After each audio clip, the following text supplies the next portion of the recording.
hit 4 wonders, so this is going to be hard. Gonna try the dunk going forward towards how to be really good damage towards the Rise, staying alive, finds the root, flashing back to the pit. All they do is make this fight. Oh no! The smite is early. A kill comes through as well. Make it a second. The solo laners do absolutely everything for G2. Just dribbling this one down the field by himself, but Garrett eliminates 2, tries to chase Torment. Looks for the dunk in the air. Justin coming off the ceiling, falls down, still got the flip. It off the ground and in. Justin finds the 3rd goal of game 2. Oh, what a play from Justin. It's such a great read off the ceiling. Everyone's thinking here comes some form of tip into the middle with a flip, but nope, drives it all the way to ground. This is Mr. RC that I've grown to love, okay? I don't think that one was part of the tribe. Oh, that one wasn't part of the tribe? Yeah, this is definitely, yeah, that was definitely an outsider. You're Americanized. Oh, caught him out of his oceans. He can't get done. You are that. What the? What is that? What on? Yes. Mr. R? Yes. It's short for Mr. RIP. Yes. Secured by the side of Invictus Gaming, but now where's the fight gonna go? Balon gonna be caught out here as Mickey X looks to protect Perch somehow. Balon has been killed. If IG tries to continue the fight, they are gonna be 4 versus 5, but the shot doesn't kill anybody. Where is he found? No way! Yankos looks to find the kill. He's able to get the shutdown, but he will throw his life away for it. Caps tries to 1 versus 3. He's able to find himself a single kill, but also gonna be shut down. Space Station starts to rally. It's going to be a long climb, but this is the beginning they need. AXB, though, gets beat, and it's in from K0nfig. The mind game in the air to tie it back up. And off the kickoff again, it's that quality first touch and the beautiful follow through. Roll the car back forward. Just let him go right past you.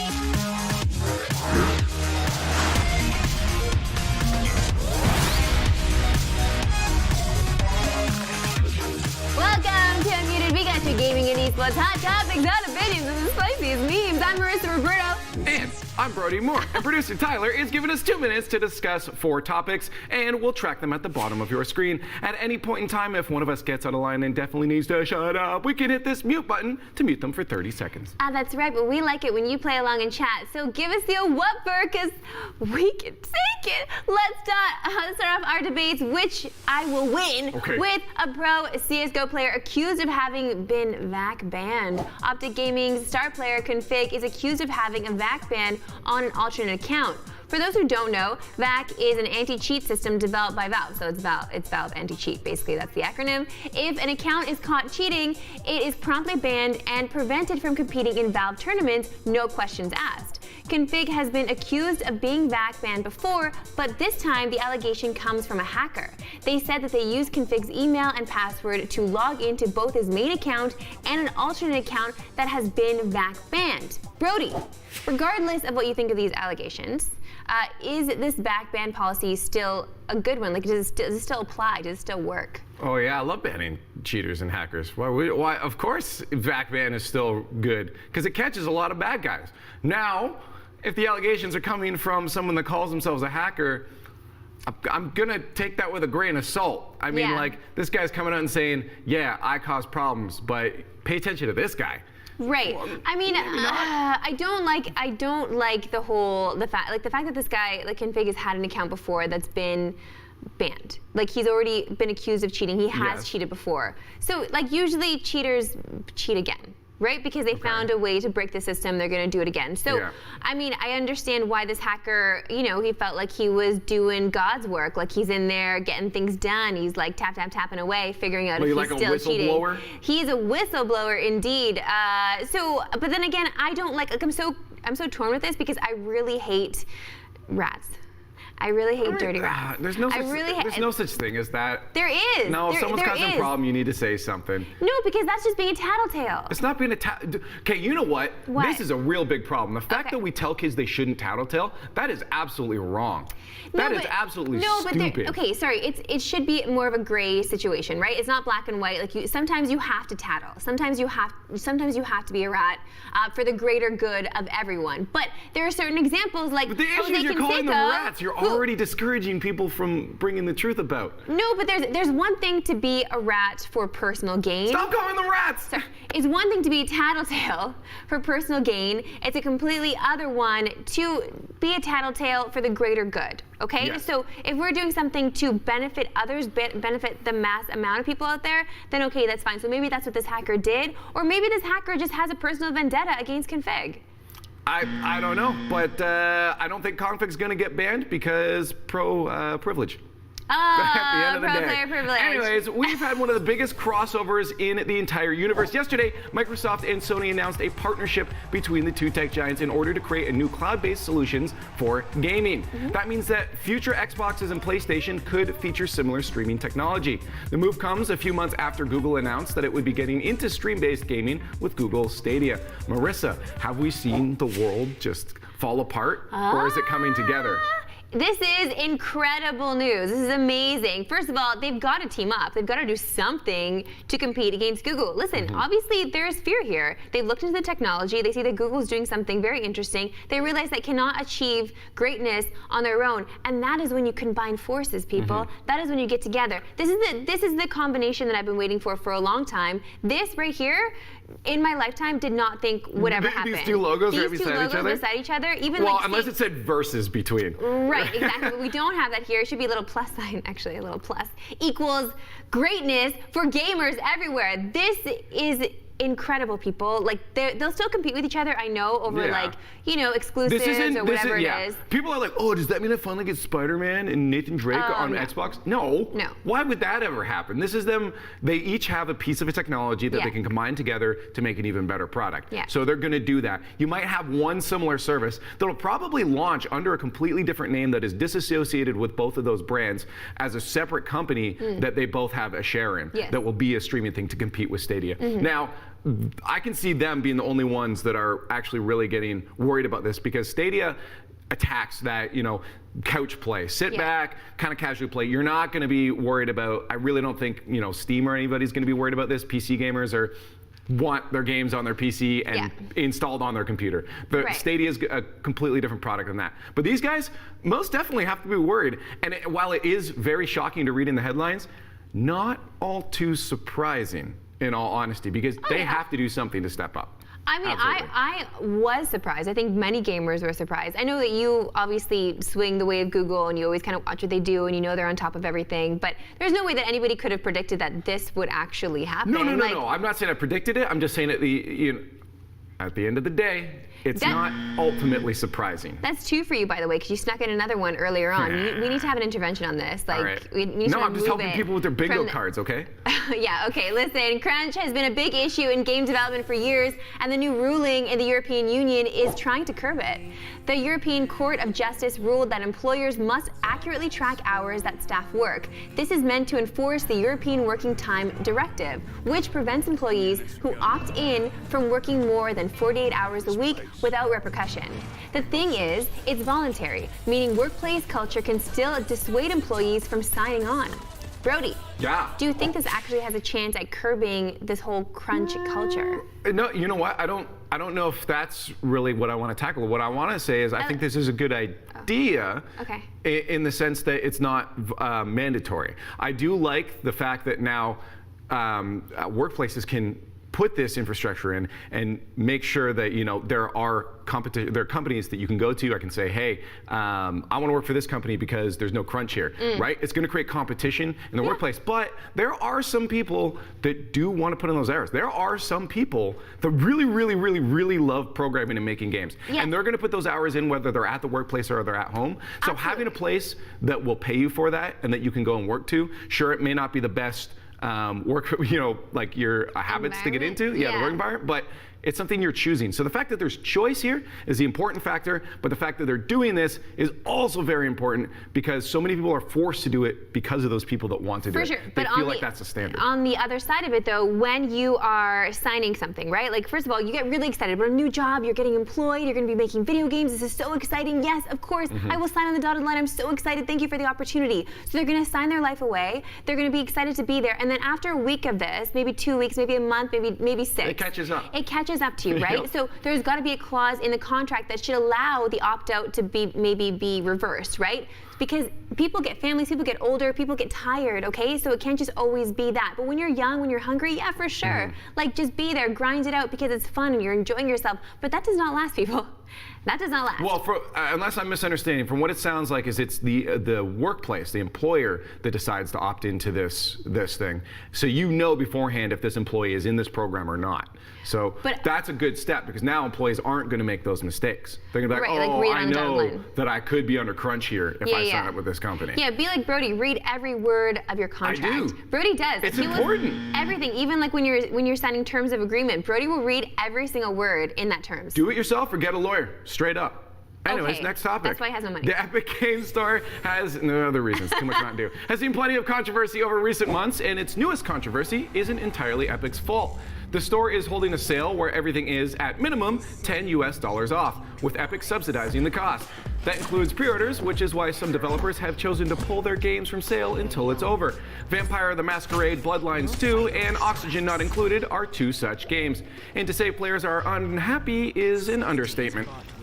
It's weird that people are getting upset now over a sale. Yo, any kind of news that comes up for Epic right now, everybody is trying to trash. This is the thing, they are kings at this moment. They have all the money, they got all the people, they got all the dough, they got all the streamers, they got all the gamers. So everybody around is like, okay, how can we dump all over Epic now? It's a sale. Like, it is a friggin' sale. Can we just enjoy the sale while it lasts? Like, have you heard of Bay Days?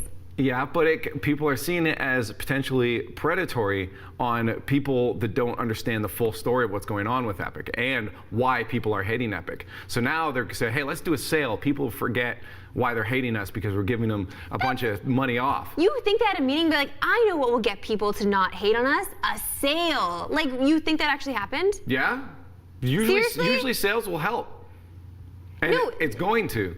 It's going to get a lot of young gamers that don't really have any idea of what's going on politically with this whole situation. And they're like, oh yeah, this is great. And now they're growing up. It's smart. It's a great business move because now they're pulling all these new gamers into the store. They're going to grow up on the Epic Games Store. And that's going to be the rest of their gaming life for the next 10, 15 years. I just don't like... But it doesn't fix the problems that were already there.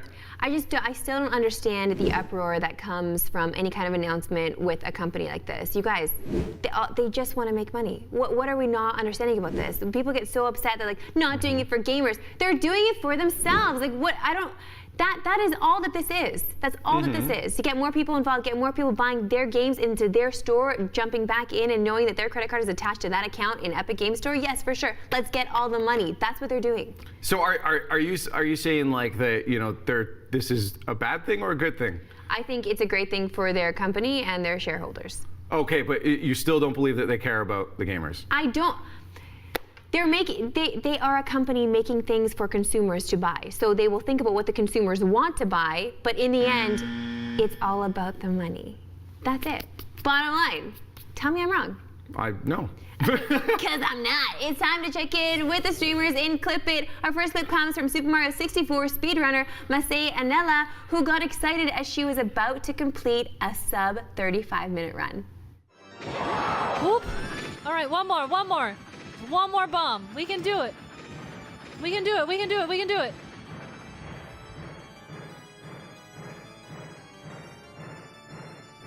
Ooh! Ah, we did it! Oh man, no mistakes. Oh, wait, no! I'm so upset. No!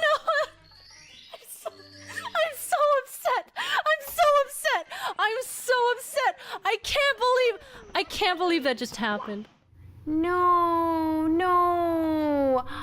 That is so sad. Who picked this clip? Why would you show this to us? This is devastating. I wanted to, you know, end today off all happy, and now we got to deal with it. That is the saddest thing ever. I'm actually about to cry. Well, no, that hurts. Grumpy Cat dying is the saddest thing ever today. But okay. Why are you bringing up more sad news? I'm sorry. I'm so sorry. Oh my goodness. No. I'm so sorry. That stinks. But you know what? Like, you're an amazing gamer. Like, the fact that you got there, the fact that she was sub 35 minutes, the fact that she actually did get it. Like, honestly, in my heart, she got it. I think most people are going to be like, Not technically, obviously, but people will be like, oh yeah, no, she did it. For sure. She did it, Yeah, for sure. still, like, We give her the believe record. that you got it. We know. Absolutely. Don't worry, we are Just behind like you. It's a silly mistake, but honestly, we all make them. Like, have you seen me play that DK game in the green room? Oh my God. 2 years down the road, you'll look back and laugh. Hopefully. Right now, we're crying though. Our next clip comes from Shroud, or rather Shroud stream snipers, who were definitely monkeying around. Up in this tree, there are some wildlife. Do you have your sound turned on? You don't have your sound turned on, do you? Oh. Alright, well. Hi, K0nfig. What kind of sound does a monkey make when it dies?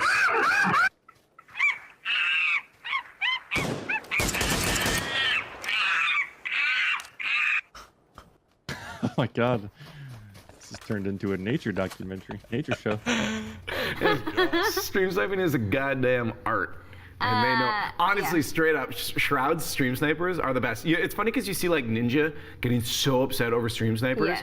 And I feel like the difference is that Shroud had a good start to stream sniping because first off, even if you try to fight Shroud, you're gonna lose. So people started getting creative with it. Like you had like Banana Man and stuff. Yeah. Like he has some like celebrities and like what do heck? Like there are some celebrities that were born from Shroud stream sniping. Yeah. Whereas people just want to kill Ninja in the game, so they go into Fortnite and try to beat him. Right, exactly. They don't fool around like this. You're right. Shroud's audience is much more creative. Yeah, I just like his audience more as a whole, and also the way he deals with them too. I just enjoy Shroud as a streamer. Just bar none, I feel like he is absolutely the best. I think that's wise because he's so like laid back and chill about it.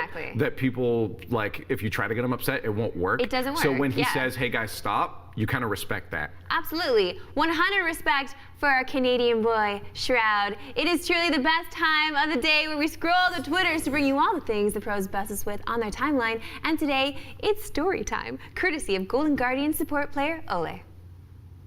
Jim's story, I've been getting personal training and he always asks me about the level of difficulty, so I use easy, okay, hard for it.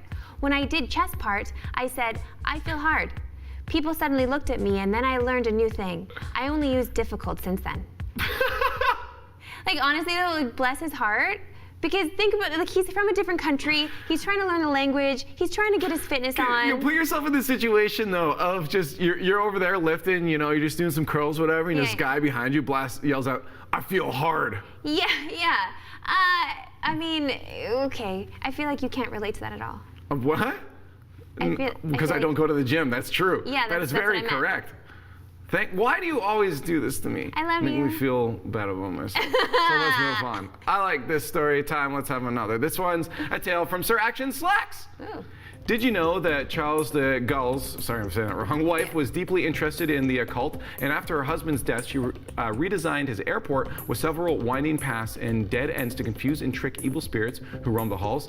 Just kidding, Paris airport is poop just cuz. Yo, I've never been to the Paris airport, but what has been your worst? Like, I mean, listen, I've been to some like pretty rink-a-dink ones, just being like a small city. Also, I'm tiny, from Saskatoon, and like they redid their airport. It looks fantastic now. Shout out to Saskatoon. Why?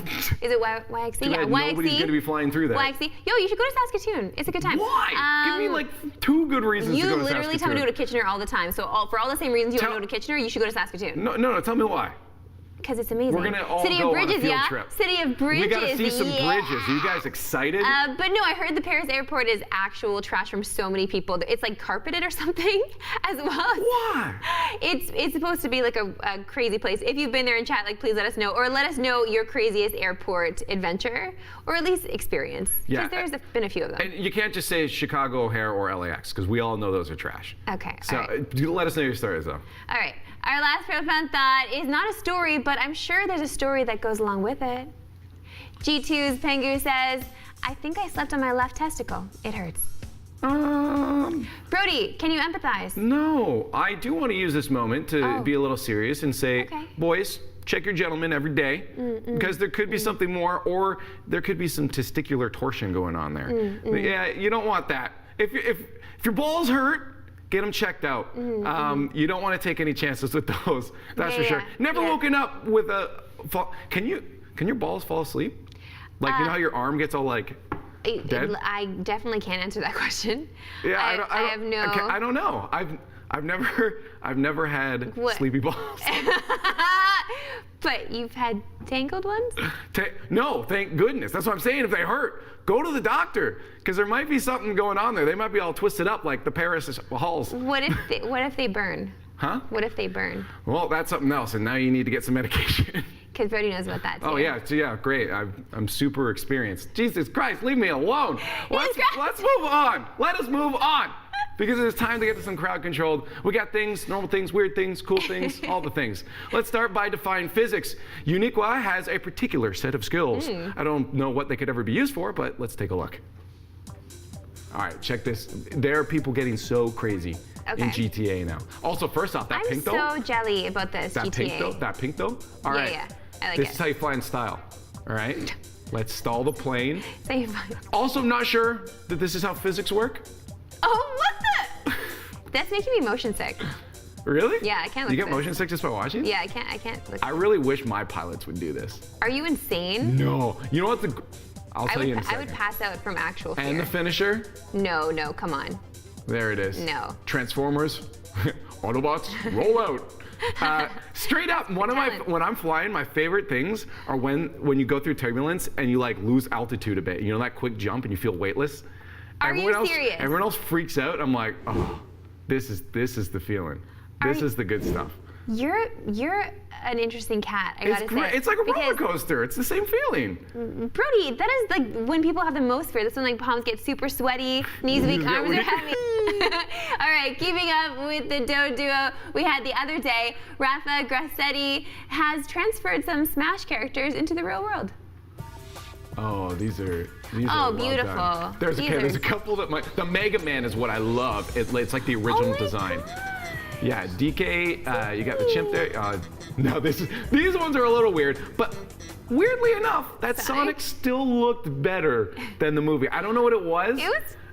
That was closer though to like the movie Sonic than Sonic. It was closer because he had like the full finished size. Yeah. But I think it's a real world thing. You can't have one eyeball, so That's he had fair. to do that. But I think the teeth looked a little more aggressive, Yes. and the fur looked a little more ruffled, like he was like The teeth have actually to be moving aggressive. fast and stuff. Yeah, he's a you can't just hedgehog. have these human teeth. I think that's the biggest problem. That was it. Like he is a hedgehog, right? So why not just look at a hedgehog and try to make that into something animated? Did you know that hedgehogs actually eat poop and then they foam it up in their saliva and they rub it on themselves?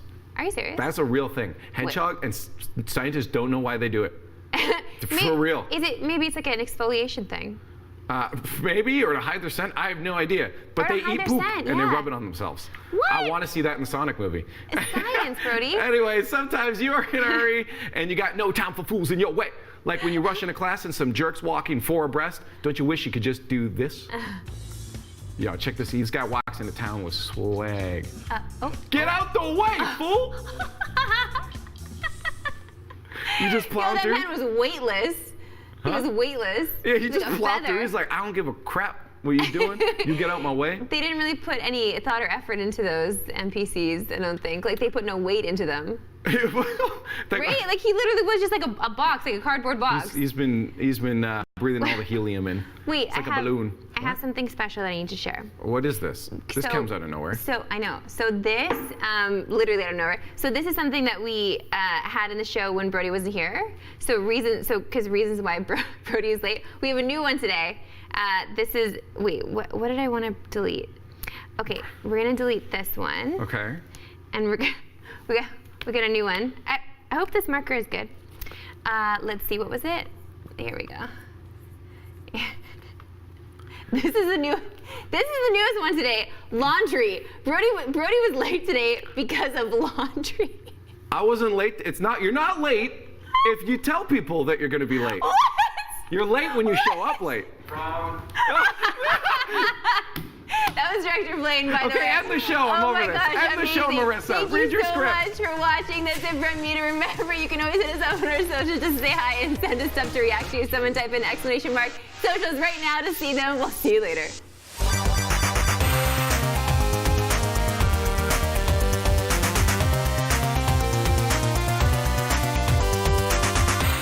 Okay, no, we're gonna give chat the chance to really. Yeah, full screen. Do you want to? You guys want to see Oh my something god. scary? Really Okay, scary? want it? Are you ready? hold it up. Oh, we got it. Oh, look at that. That doesn't look too bad. Wow. That's my right pit. That's my right pit. Okay. Here you go. So the carpet does. Cool. What? No, it's my underarm. I know, but then that matches the carpet. Obviously. It was so awesome having Hugs in the green room, and if you want to watch the full VOD, trust me, you do. You can find it on Twitch right now, and if you subscribe, you'll get exclusive access to our emotes like this one. This one's my favorite one right now. It's a Squat Nana. All right, well, speaking of Nana, she and Z will be calling up Launders to break down some CSGO, but first, let me get you caught up on the news and reported.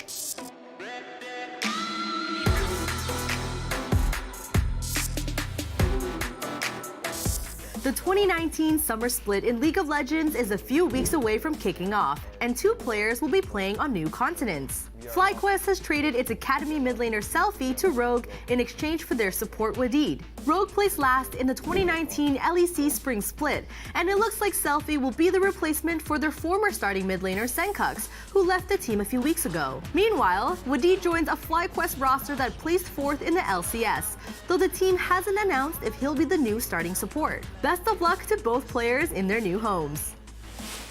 It's been just over a week since Riot Games employees walked out in protest of the company's policy of forced arbitration. Unfortunately, it doesn't appear to have worked. Riot reiterated that it would not be dropping the arbitration clause until all current legal action is completed. The issue is that current employees who are suing the company over sexual harassment and discrimination are being forced into arbitration due to a clause in their contracts. Employees who staged a walkout earlier this month have said that they plan to continue to challenge Riot if the clause is not dropped, meaning this fight won't be ending anytime soon. Denial Esports is in hot water for allegedly failing to pay both former players and Overtime Esport, the team that Denial purchased its Call of Duty World League spot from. And according to those players, it's a lot of money. Apparently, Denial owes a combined 79,500 euros to the players. Combined with the 40,000 euros Denial owes to Overtime, that means Denial owes over 110,000 euros. Denial co-owner Zach Smith reiterated yesterday that the org would pay the players, though emphasized that they had no legal obligation to do so. Here's hoping everyone involved gets their money sooner rather than later.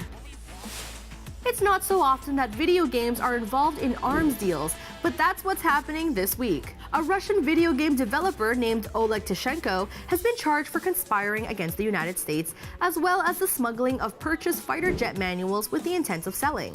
American law forbids Russian nationals from purchasing fighter jet manuals, and the suspect argued that he was purchasing the manuals as research for a flight simulator. It gets weirder. The company he claims to work for, Eagle Dynamics, said that the employee was acting on his own. Whatever happens in this case, one thing is clear. Video game developer probably isn't the best cover story if you're looking to be a spy.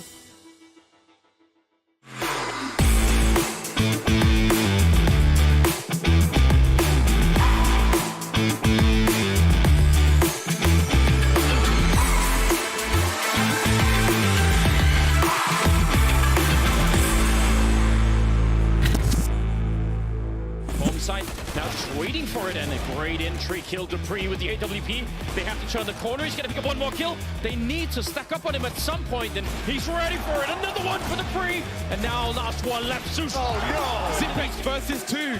Championship point for ends. 12 seconds to collect the bomb. We've got Alexi B by Oil, and that's it. So your champions, then 2-0 Astralis in Madrid. Hello and welcome to another FPS Friday edition of Esports in 30, the show where we take a deep dive into your favorite esports every day of the week. I'm Marissa Roberto, and this right here is Zurich Edbuela. And today we're so excited to have you because we have a lot to talk about. This week's topic, Blast Pro Series Madrid, friend. So I know you watched, I know it was hype. What were your feels? Amazing. It was such a pretty tournament. It's such a highly produced production. Yeah. The entire, just the design is so cool. Everything. And it's the only downside is, again, it's a little bit less competitive because of the best of ones and then best of threes. But whatever, there's a lot of money on the line, so everybody wants to play as hard as they can. Yeah, and there's a lot of absolutely. crossovers between the regions, which is always spicy CSGO. Yes. Super spice, including their stage production as well. Always spice. We're actually setting up to welcome Launders in just a moment, but in case you didn't actually catch any of the action in Madrid, here's a quick look with the highlights.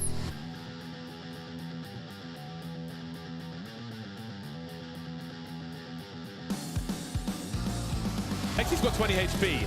But Device is now the last man standing. That's a massive frag. 8 seconds. The no-scope almost. The fake plant. Alexi gets taken out by Device. Just do the job. It's all about buying time for Aerial. Here he comes. He's going to have 3 to slip. There's one. The second as well. How much more damage can he find here? That's beautiful there. Now Device is in trouble. He's the only man left alive, and Aerial will finish it off.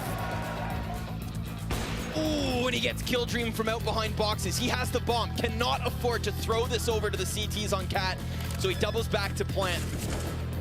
Golden's going to try to give suppressive fire. He peeks and sees the player long. Automatic walking around the smoke, though. Oh, he misses the feet of Fox. Misses the second shot. 3rd time's the charm. Uteris down. He knows there's still an offer in there, but it's the long player that he drops out first. Automatic putting in work. Now they don't, because of the flashbang, they don't have the information, so they could get pulled towards the people. It's making play back up the stairs. Somehow X7 doesn't catch him. They knew he was in around that position. Ali won't find an angle, and he's going to get absolutely ripped to pieces by Dennis. He's been on fire the whole game, and now it's Alexi B versus 5. He needs an ace just to survive for one more round. Not looking very likely. Dennis says... But it's K0nfig and CT spawn alone. That was a jumping scout shot. Are you kidding?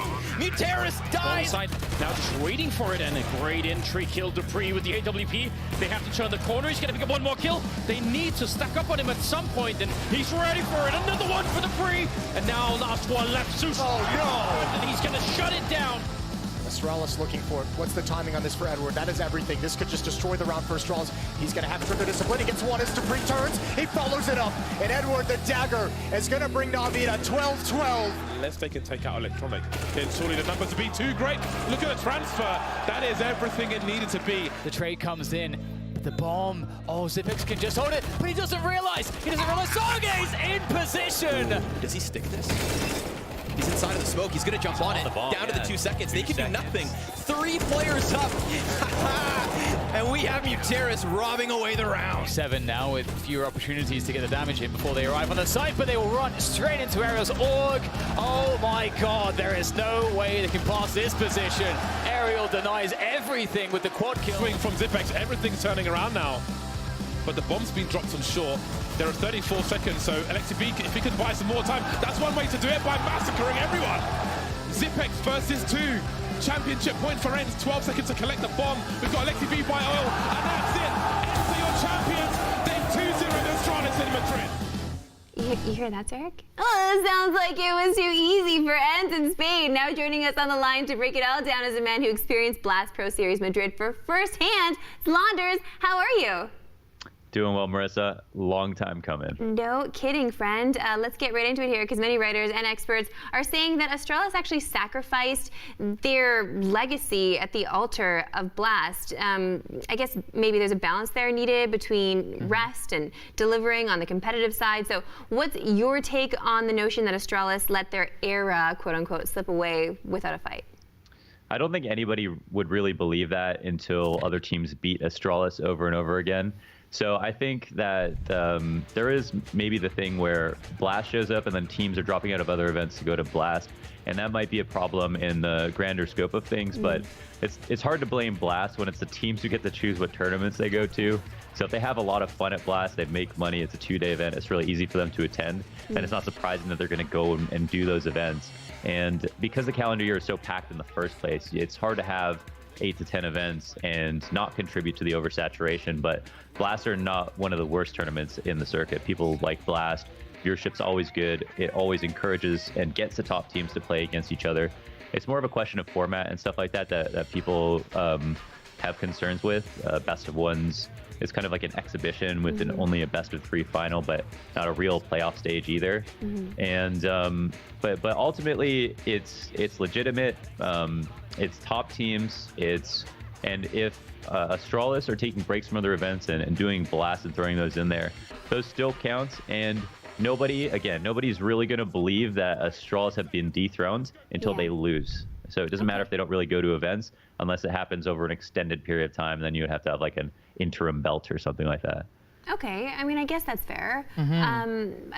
I guess it's just easy for us to maybe try to cast a shadow or blame on something in particular for why Astralis didn't actually achieve what we always think they're going to achieve. Yeah. I mean, but it wasn't like they were absolutely just garbage for No, that of course not. tournament. They're still incredible. Yeah, just one of those things. Let's move on to the easy for ends. Oh, sure. Because, I mean, Ariel just went ham, won MVP. They broke Astralis' insane nuke map streak at 31 wins. Very great way to bounce back after the very average performance that they had at Star Series. So talk to us about Astralis' nearly record-breaking win streak and how ENCE was able to overcome them on their signature nuke. Yeah, so it's pretty historic. You have a win streak that's 31 wins long. It's the longest in history. It's on the same map that NIP set the record on back in 2013. And you could say that 31 now counts more than 31 then, but at the same time, they were the ones who NIP were the ones who trailblazed the meta. They really invented the map in the first place. So they had their own difficulties. It's kind of like the LeBron versus Jordan kind of debate in the sense that it's hard to compare eras.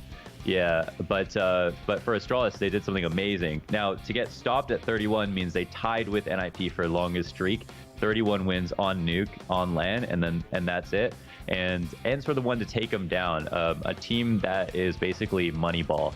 They're comprised of a bunch of players that individually don't have much stock. In fact, it's Alu who is the most famous Finnish player, but up until this point never played on a Finnish team. Sunny is the next most popular Finnish player, and he's not even on ENCE. And so for them to go from kind of nobody to getting top 2 at the major, and now being consistently top 5, and then putting an end to the best team of all time's win streak on nuke is pretty amazing.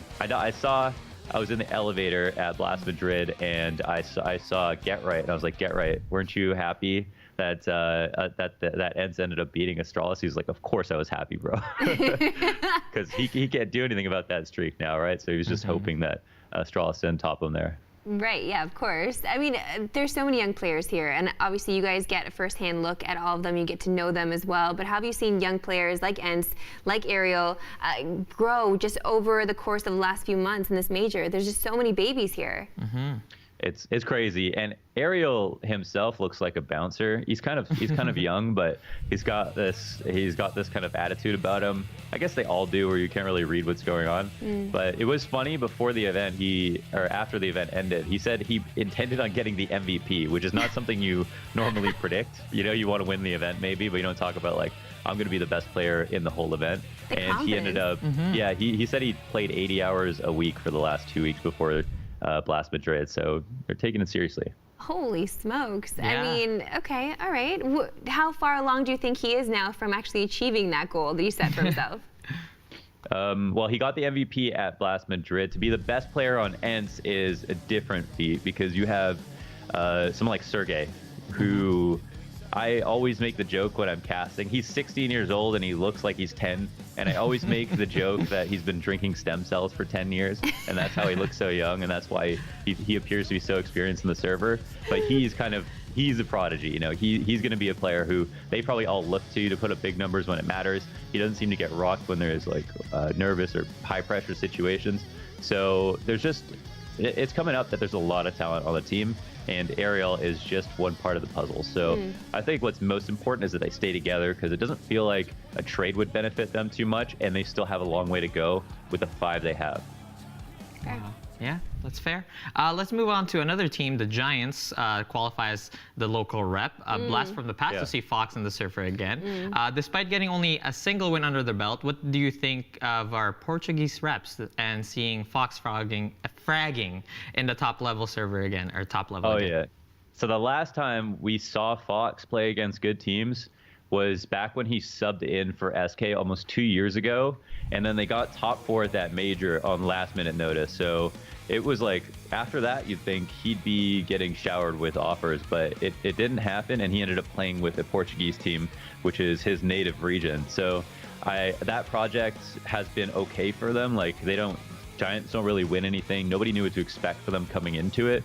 But to give you some context on Giants coming to Blast, so it was part of the Iberian playthrough, which means they had to play against Movie Star Riders, which were the favorites, and then a few other lesser kind of teams that play in their own Orange Liga Super League that determines who's the best player in the Iberian region. And Giants were able to do the best in that league, but overall were much less good than Movistar Riders on an international level. When we went from Blast Copenhagen back in like October to having 12,000 people in the audience, to going to Blast Lisbon in December. And Blast Lisbon, they had no idea what the ticket sales would be because they didn't know how popular Counter-Strike was in Portugal. The two teams there weren't very good. And when we got there, they expected to sell like 2,000-3,000 tickets. They ended up selling 6,000 tickets. Whoa. And the crowd, the 6,000 person crowd, and I can quote the Danish people that were working there, said that they were louder than they were in Copenhagen. And then after that, we're like, wow, Portugal, that's got to be a stop next year as well, because that was awesome. Yeah, and then we went to, we did Blast Sao Paulo, and then that was even louder and a little bit bigger. And then we came back to Madrid, and the audience is actually only like 2,000-3,000 people. It's much more popular, apparently, in Portugal than it is in Spain, even though they're so close together. Right, yeah. But it was so amazing. The fans were so amazing in Portugal that Fox actually got all of his fans from Portugal to get on buses and come to Madrid and then get in the audience. They brought instruments, they brought flares, they were singing, they were chanting, and they all had jerseys. And they were there for the Iberian playthrough. It was amazing. I love that. I mean, there's something to be said about Portuguese fans, though, in general. Like, even in Brazil, like, those fans are incredible. Definitely top tier, best fans in the world. I don't think that can be contested anywhere. I do want to move on here and talk about NIP because I'm just wondering if Get Right and Forest continue this form, how far can it actually take Ninjas in Pajamas? Like, do they have what it takes to actually win a significant title right now? You know that Michael Jordan meme where he's like grasping his chest and he's got like that pain. He's got that pain in his head. Like that's how Get Right is every time they lose. Like he experiences this like very visceral reaction. I feel like nobody else gets, and it hurts him so bad to lose. But after, I always wonder with old players, like how do you stay motivated after you've already won everything? You've been the best player of the year. You've been the best player in the world. People call you the best player of all time. You've had an entire era. NIP's already done that in Counter-Strike as well as CSGO specifically. You know, I can imagine at that age when you're comparing to somebody like Rez, who's maybe as good as Get Right or Forest was years ago. How do you stay as motivated when Rez has so much more he can go to achieve? I mean, if NIP win another major, yeah, that would be amazing. But that's such a big grind, and Forest and Get Right already have multiple. So it's something I wonder for sure. But at least Forest has been so consistent as the kind of oldest best player right now. Like I think he's either 29, 30, or 31 in one of those years. He's up there, but still young by comparison to many people that work in esports. That's true, yes. And one day he could become a commentator or do jobs that are a lot less stressful, I think. What? Commentating is stressful, Anders. Do you not feel stressed? I mean, you always look cool and comfortable up there, like nothing's phasing you. But, like, there must be moments where you're like, oh my God, this crowd is insane. You have to compose yourself. Yeah, when I was at Blast Copenhagen, so they had live pyrotechnics, and I was standing up at the top of the stage with Connor, and nobody told us that this was going to happen, but every time the bomb blew off, like, fire went up behind us. And so we're like round 5, and I didn't even know this was going to happen, and suddenly, like, I had a bald fade, and suddenly, like, the back of my head was just on fire. Like, it was just hot. I was like dodging in real life. And there was 12,000 people in front of us cheering. Like, that was mental. I did get a little rocked. I thought I wasn't going to be nervous at all, but it's true. It's hard for us to. It's hard for them too. Like, take it, man. Yeah. Sorry. You've got a little Kraken in there. Yeah, sorry. Let's move on to Navi. Simple was great, but he wasn't really his usual self. Top. Like he wasn't carrying as hard as he usually do. As hard as he usually does. So where do you think Navi is heading towards the last few rounds of the tournaments before the summer break? I think at Blast Madrid, I had them top 2. I thought they'd be in the finals over Ents, and Ents would be maybe 3rd. So because at Star Series, everybody was good. Zeus was good, and like, no offense to Zeus, but Zeus isn't always good. So I was surprised. We were all surprised, and we thought, all right, well, this is going to be a new Navi. He came to play, but ultimately, Marissa, you guys know, like if there's a star player on a team and there's a player who's not a star on the team, there's only so much you can expect. Like we just saw a basketball game where Lowry was the only player who scored in the fourth quarter. The and only then Danny player. Green just messed it all up for everyone. Danny Green was standing there looking pretty, but it wasn't enough. And that's kind of what it is with Zeus too. Like there's a certain level you can expect for him, but it's not gonna break past that, at least not consistently.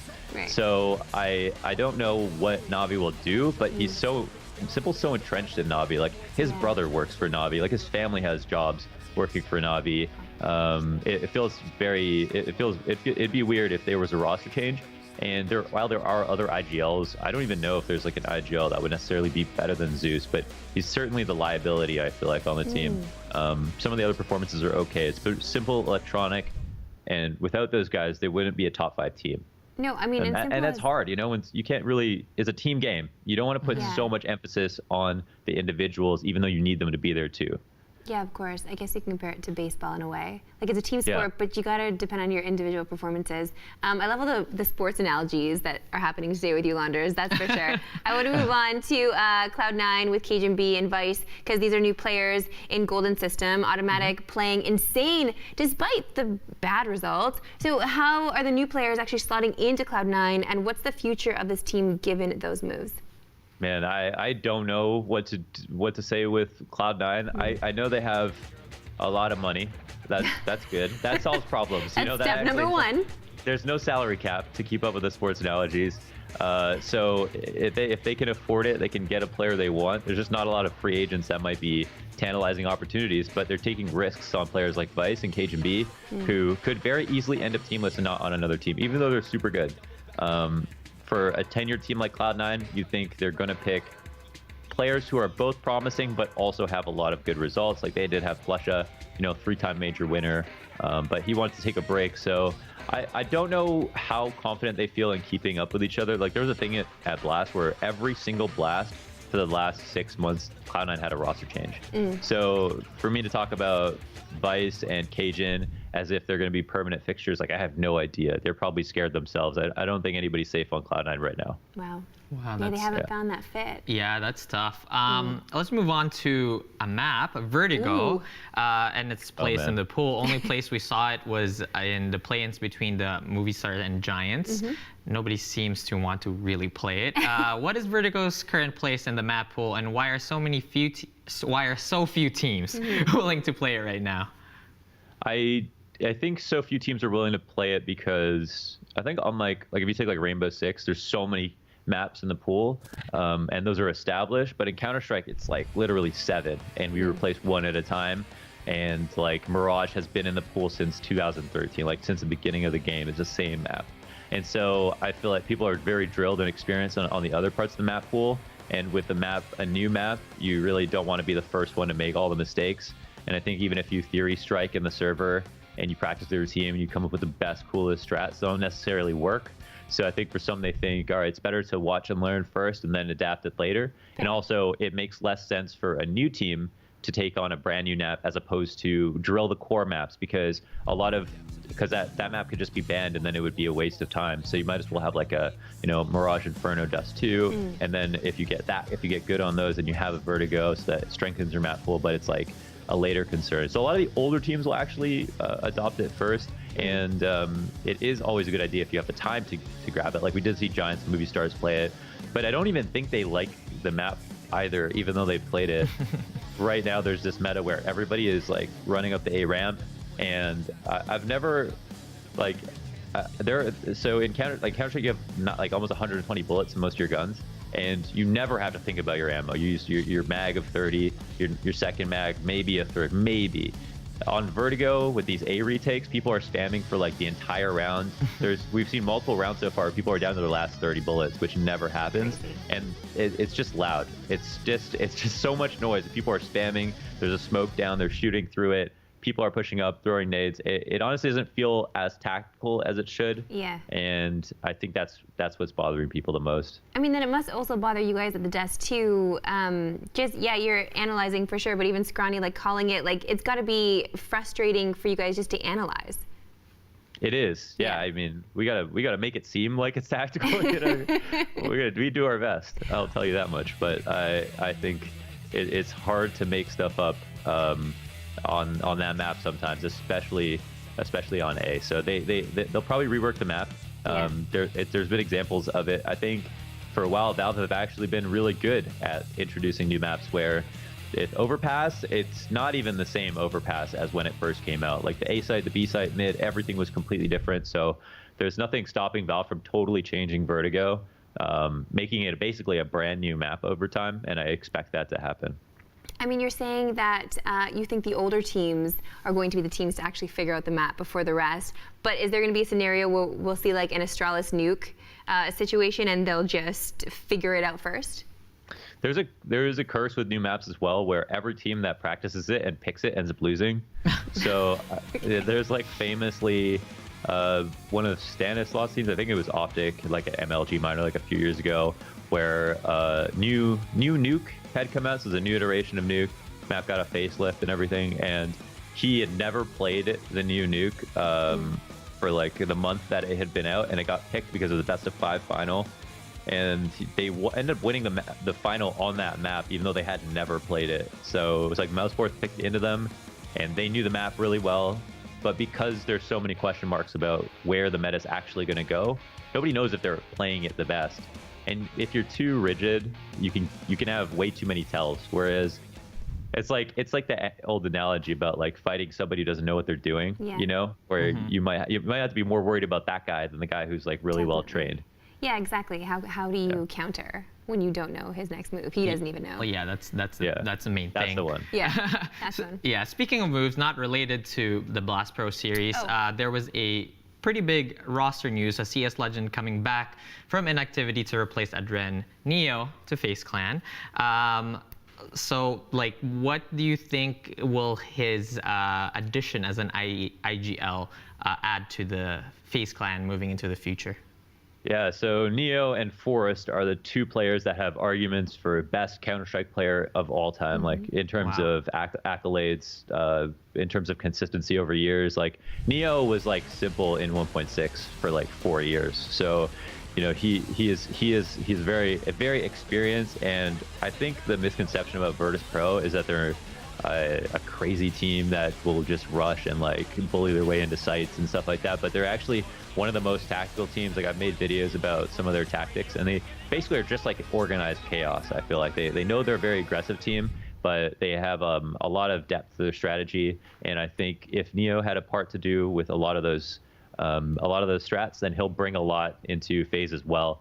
But the question still stands, is the same one for Forrest, is will he I don't want to say with his age, but with the amount of experience and accomplishments, be able to keep up a certain level of motivation, or does he have the discipline to make sure that he's in this kind of last leg of his career going to make sure to take it over the line every single day? Because FaZe are supposed to be a top 1 team. They're supposed to be the best team in the world. They have so much talent. No, I agree. Listen, friend, you have a lot of talent too. Okay, Launders, thank you so much for your insight today. It's always amazing chatting CS with you. We'll have to have you back on real soon. Okay, thanks for having me, guys. Take care. Always blessed to talk to a fellow Canuck, especially a talented one like Launders. Dang, is he good. Zurich, we need to close out the show as always with a little look ahead to what else is happening in the FPS world, not only this next weekend, but future and beyond. And of course, I'm referring to this whole CWL, whole COD franchising situation that is definitely going down. Yep. And the fact that Optic may be actually purchased by Immortals. Like, it's so strange to me to still think about and know that this is a reality. Yeah, I mean, it's a very interesting scenario, especially leading up to the franchising, because I mean, yeah, the CWL Optic is like, you know, a very established team. We'll have to see what Immortals is gonna want to do with that. Maybe they're gonna have like kind of an MIBR situation where they keep the name, but like keep it as a COD console team.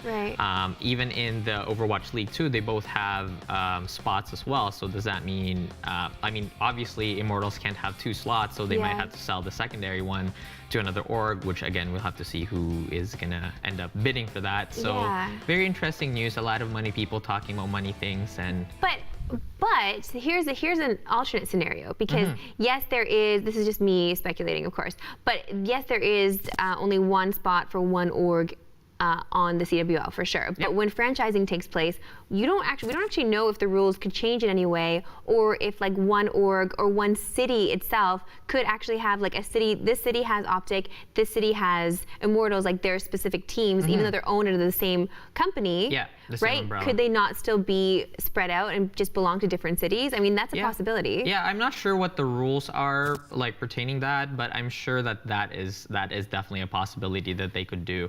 It'd be sick. Like I would think that it'd be nice to have like a bunch of different things. It's a little unfair though to have two teams from one giant org. It's unfair to like the executives for sure, like because more executives want to get in and purchase these orgs to get in. Obviously money talks, and I know we discuss this a lot on Unmuted. Money is always king. So I guess it just depends on who's lining whose pockets at the end of the day. Let's talk about Rainbow Six, because there are some things happening, and you definitely picked up a lot more Rainbow Six lately. You've been crushing it. Yeah, I've been picking up the with the new patch. So there's like kind of like a newcomer mode.